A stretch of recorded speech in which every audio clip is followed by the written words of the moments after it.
Hello friends, welcome to once again on my channel Jio with interest. और आज मैं आपके सामने दोबारा से एक नए टॉपिक को लेकर प्रस्तुत हूँ। एक्चुअली फ्रेंड, मैं सोच रही हूँ कि एक एक टॉपिक जब भी मुझे टाइम लगेगा मैं आप लोग के लिए बनाया करूँगी और उसको अपलोड किया करूँगी। और आपको ये टॉपिक कैसा लगता है, आपको मेरे कंटेंट कैसे लगते हैं, वीडियोज़ कैसे लगती हैं और शॉर्ट्स कैसे लगते हैं, डेफिनेटली उसके बारे में आप अपना फीडबैक दे सकते हैं। And I will appreciate that, और जो भी मेरी ड्रॉबैक्स होंगी I will work on that front. Okay friends, तो आज का मेरा टॉपिक है कि how to become a private teacher, यानी कि हम प्राइवेट टीचर कैसे बन सकते हैं।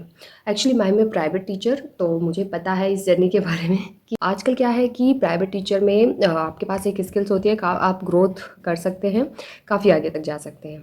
तो friends, let's start our topic and my topic is कि how to become a private teacher. Okay, तो सबसे पहले अगर आप 12th पास आउट हैं तो भी आप टीचिंग के लिए जा सकते हैं, बट डिपेंड करता है कि आपकी लोकेलिटी का स्कूल कैसा है, छोटा स्कूल है, बड़ा स्कूल है, और वो आपको रखता है या नहीं। बट आमतौर पर आप ग्रेजुएट हैं, पोस्ट ग्रेजुएट हैं, या सबसे बड़ी बात है अगर आपने डीएलएड या बीएड का डिप्लोमा किया हुआ है तो आपको एक अच्छा सैलरी पैकेज मिलता है।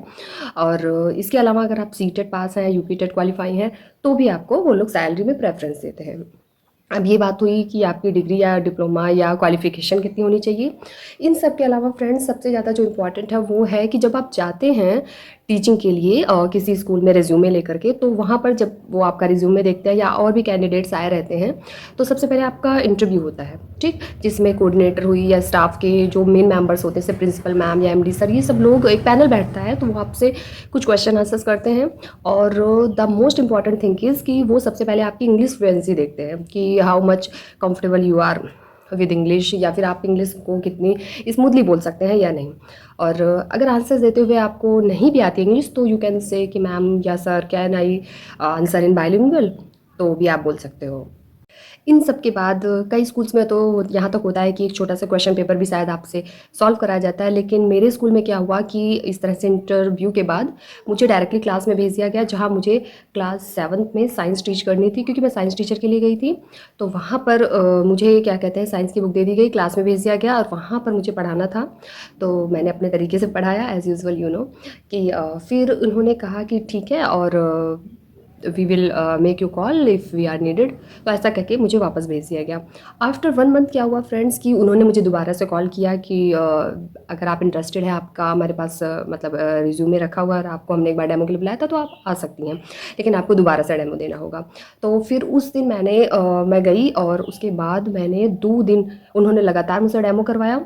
उसके बाद finally I got selected and they asked for salary. तो ये होता है कि आप अपनी तरफ से बोल सकते हैं। और हाँ, अगर आप फ्रेशर हैं तो डेफिनेटली आपको कुछ कम मिलेगा, लेकिन अगर आप एक्सपीरियंस होल्डर हैं, आपके पास ऑलरेडी कहीं पर काम किए हुए का सर्टिफिकेट है या फिर एक्सपीरियंस सर्टिफिकेट है, तो आपको डेफिनेटली उसमें प्रेफरेंस मिलती है। आफ्टर दैट क्या होता है कि फ्रेंड्स, आपको कितनी सैलरी मिलनी है वो डिपेंड करता है आपकी लोकेलिटी पे, आपके एरिया के स्कूल पर, कितना बड़ा वेल नोन स्कूल है वो या नहीं है। और कुछ हद तक आपकी प्रीवियस एक्सपीरियंस वर्क पर भी मिलता है। बाकी अगर आप 9th to 10th के लिए टीच करने जाते हैं तो वहाँ पे 25 प्लस सैलरी होती है, 25 तक होती है। और 11th 12th के लिए और भी होती है। तो इस तरह से एक स्केल है, और हर एरिया का अलग अलग स्टैंडर्ड है, जिसके बेस पे वो लोग हमें सैलरी प्रोवाइड करते हैं। तो बस इस तरीके से मेरा सिलेक्शन हो गया। उसके बाद आप 1 मंथ के नोटिस पीरियड में रहते हो। 1 महीने तक आपका सारा काम देखा जाता है, और फिर आप फाइनल हो जाते हो। तो वे आपसे पूछते हैं कि आपको सैलरी कैश में चाहिए कि मतलब अकाउंट में चाहिए, वो सब तो बात का प्रोसेस है। तो मेन यही है फ्रेंड्स कि आप अगर डीएलएड हैं, ग्रेजुएट हैं, या बीएड हैं, ग्रेजुएट हैं, पोस्ट ग्रेजुएट हैं, तो आप सरकारी नौकरी की तैयारी कर रहे हैं। तो अगर आप चाहते हैं कि मैं एक मतलब जॉब करूं प्राइवेट टीचर में, तो ये कोई बुरा नहीं है। इसमें भी ग्रोथ की काफ़ी स्किल्स हैं, और आप बहुत आगे तक जा सकते हैं। बेस्ट विशेज़ मेरी तरफ से आप सभी को, और मेरा channel follow, like and share, subscribe करिए। बाकी मैं मिलती हूँ आपको नेक्स्ट वीडियो में। Bye bye.